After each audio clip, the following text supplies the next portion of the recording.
There is a small, clear stone that millions of people consider the single most important purchase of their lives. It sits on the finger of nearly every married woman in the Western world. It is handed across the counter in a velvet box, paid for with months of savings, and treated as a symbol of something eternal. And almost everything you believe about it is the result of one of the most deliberate marketing campaigns ever created. The diamond is not rare. It is not a good investment. The tradition of the engagement ring is younger than the automobile, and the idea that a diamond represents love was not handed down through the ages. It was invented in a boardroom, sold to the world on purpose, and defended for over a century by a single company. This is the full story of how it happened, and by the end, you will never look at a jewelry store the same way again. The story begins not with romance, but with a crisis of oversupply. For most of human history, diamonds genuinely were rare. They came mostly from India, and later Brazil, in small quantities, and they belonged almost exclusively to royalty and the very rich. A diamond was a symbol of power precisely because almost no one could ever get one. That changed in 1866. In South Africa, near the Orange River, a teenage boy found a shiny pebble that turned out to be a 21-carat diamond. Within a few years, prospectors discovered that the region was not just hiding a few stones, it was sitting on top of one of the largest diamond deposits ever found. Entire hillsides were torn apart. Towns appeared overnight. And the supply of diamonds in the world did not just increase, it exploded. This created an enormous problem for the people who had sunk their money into the mines. The value of any luxury depends on scarcity. The moment diamonds became abundant, their price began to fall, and everyone in the business could see the disaster coming. The men who owned the mines found themselves in an absurd position. The very stones they were pulling out of the ground by the ton were only valuable as long as the world believed they were scarce. By mining so many, so quickly, they were quietly destroying the one quality that made diamonds worth anything at all. The faster they dug, the poorer they risked becoming. One man understood that the only way to protect the price was to control the supply. His name was Cecil Rhodes. He began buying up the mines, one after another, consolidating them under a single company. In 1888, that company was formally established as DeBeers Consolidated Mines. The strategy was the opposite of normal competition. Instead of every mine selling as many diamonds as it could, DeBeers would bring them all under one roof and release only a carefully limited number into the market each year. The rest would sit locked away. By the early 1900s, DeBeers controlled roughly 90% of the world's rough diamonds, and with it, the power to set the price of diamonds almost single-handedly. It was, in every meaningful sense, a monopoly. And for a while, it worked perfectly. But controlling supply only solves half of the equation, because it does not matter how tightly you control a product if the people you are selling to suddenly stop wanting it. And that is exactly the wall DeBeers was about to hit. By the 1930s, DeBeers was in trouble. The Great Depression had gutted consumer spending across the world. Diamond prices were sliding. And in the United States, which the company saw as its most important future market, the diamond engagement ring was not even a firm tradition. Many people bought tiny stones, or no diamond at all. Sales were heading in exactly the wrong direction. So in 1938, DeBeers did something that would change the course of the entire industry. They hired an advertising agency in Philadelphia called NWA, and they gave it a goal, unlike any normal product campaign. They did not want to advertise a specific diamond or a specific store. They wanted to reshape how an entire society thought about love, marriage, and money. The agency studied the problem and concluded that diamonds needed to become psychologically inseparable from romance itself. So they went to work on the culture directly. They placed diamonds on famous actresses in films and in the press. They fed stories to newspapers and magazines about the diamonds given by the rich and powerful. They even sent lecturers into high schools across the country to speak to teenage girls about diamonds and engagement, planting the expectation years before these young women would ever be proposed to. And then, in 1947, a copywriter at the agency named Francis Geraghty, working late one night, wrote a single line for the campaign. "A diamond is forever." 4 words. It would go on to be named the slogan of the century. The brilliance of that line was that it did 2 things at once. It told you a diamond was eternal, like true love, making it the only acceptable symbol for a marriage. But it also delivered a quieter, commercial message. If a diamond is forever, then you never sell it. You keep it. You pass it down. And if no one ever resells their diamonds, then no flood of second-hand stones can ever appear on the market to compete with the new ones DeBeers was selling. The slogan protected the romance and the monopoly in the very same breath. It is, to this day, one of the most effective sentences ever written. The campaign worked beyond anything the company had imagined. Within a couple of decades, the diamond engagement ring went from an inconsistent custom to an absolute expectation. By the 1960s, the overwhelming majority of American brides received one.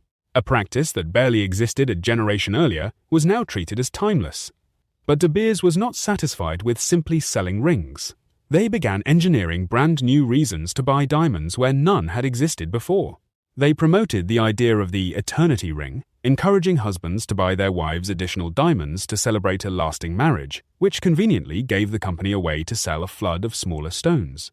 They pushed the notion that a proposal should be a surprise, centered on a ring, so that the man would choose and pay for the diamond entirely on his own. And most famously, they invented a rule for how much you were supposed to spend. There was no ancient wisdom behind the idea that an engagement ring should cost a certain number of months of your salary. DeBeers simply printed it. In their advertising, they suggested a ring should cost 1 month's salary.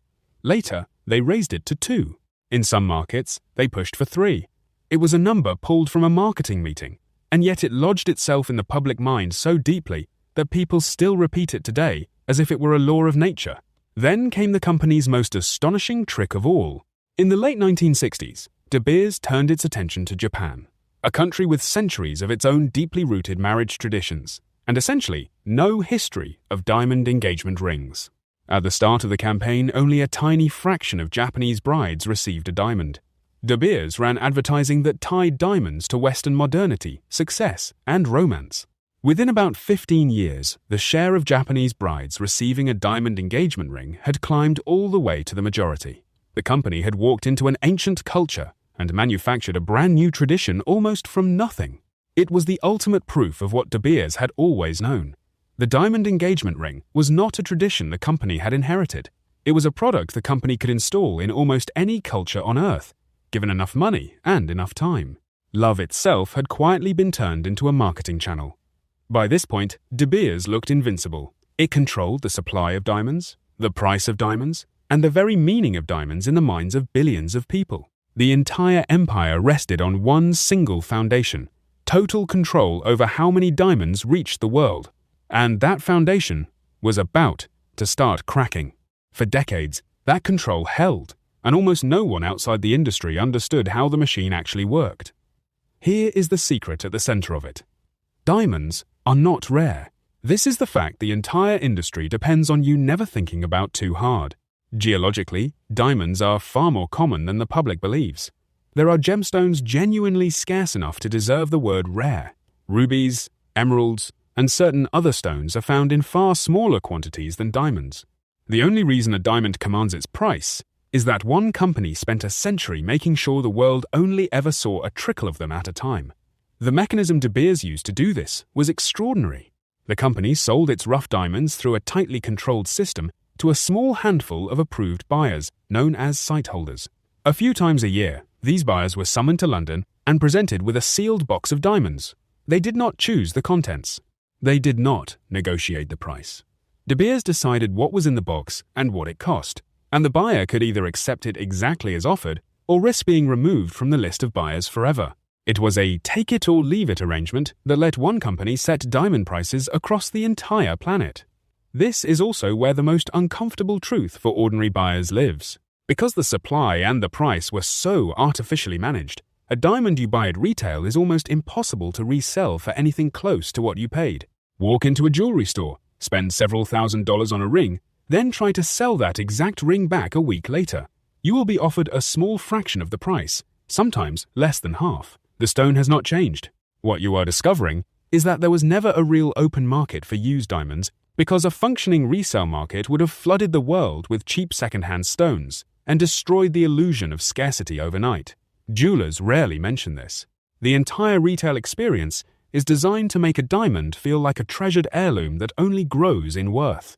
In reality, the moment a diamond leaves the store, it loses most of its market value, much like a new car driven off the lot, except that with a diamond, the loss is even steeper and far less understood. The product sold to you as the ultimate symbol of lasting value was, financially, one of the worst purchases you could possibly make. For most of the 20th century, no one could challenge this system because no one else had enough diamonds to matter. But that was about to change, from several directions at once. The first crack came from the ground itself. For most of its reign, DeBeers controlled supply because the world's known diamonds came from places it owned or could buy out. But across the 20th century, enormous new diamond deposits were discovered in places DeBeers could not fully control. The Soviet Union found vast quantities of diamonds in Siberia. Australia opened a massive mine that produced enormous volumes of stones. And in the 1990s, major deposits were discovered in Canada. Each new source was a producer that might decide to sell, on its own terms, outside the cartel, and every stone sold that way chipped away at DeBeers' grip on the price. The second crack came from the law. In the United States, its single biggest market, DeBeers operated under a permanent shadow because its practices were a textbook violation of American antitrust law. For years, the company could not even directly operate on American soil without legal jeopardy. Eventually, it had to face the consequences, pleading guilty to price-fixing charges and paying out settlements worth hundreds of millions of dollars to resolve claims that it had illegally inflated prices for decades. The third crack was the most damaging of all, because it struck the diamond's image. Throughout the 1990s, it became widely known that diamonds were funding brutal civil wars across parts of Africa.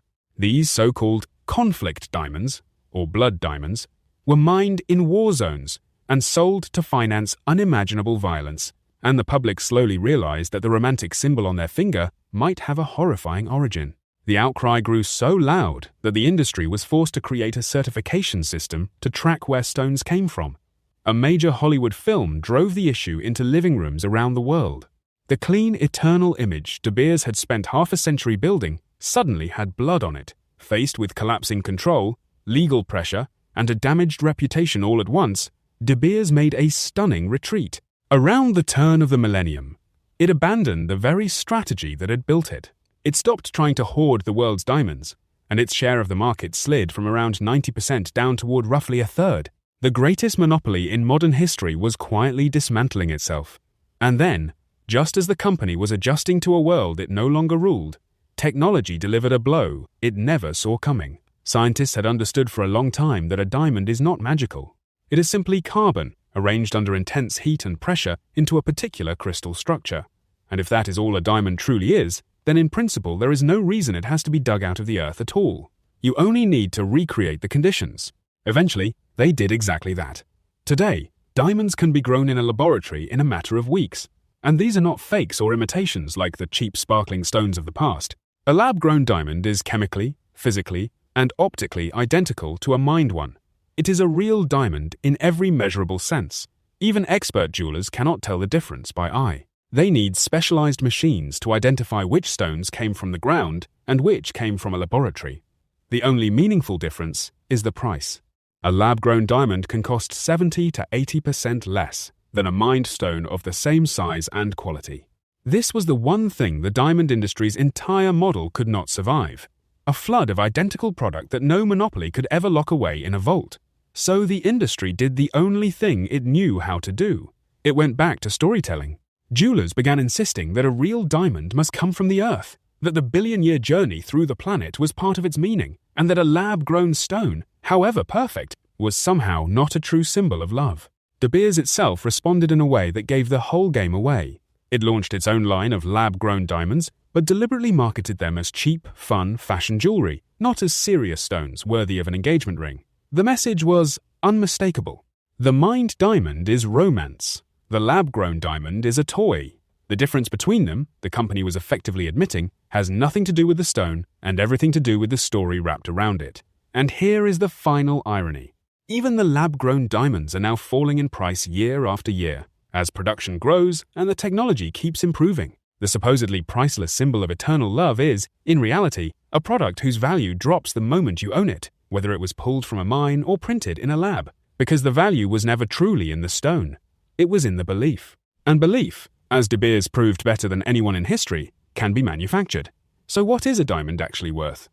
Physically, far less than you paid. As an investment, close to nothing.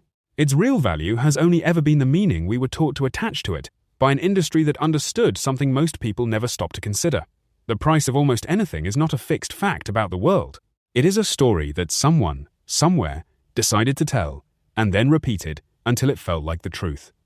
DeBeers did not discover diamonds. It discovered how to sell a feeling, and then charged the world a fortune for it, for over 100 years. So the next time you walk past a jewelry store window, or see an advertisement promising that some object will finally complete your life, ask yourself one simple question. Is this thing truly valuable? Or has someone simply spent a very long time, and a very large budget, convincing me that it is?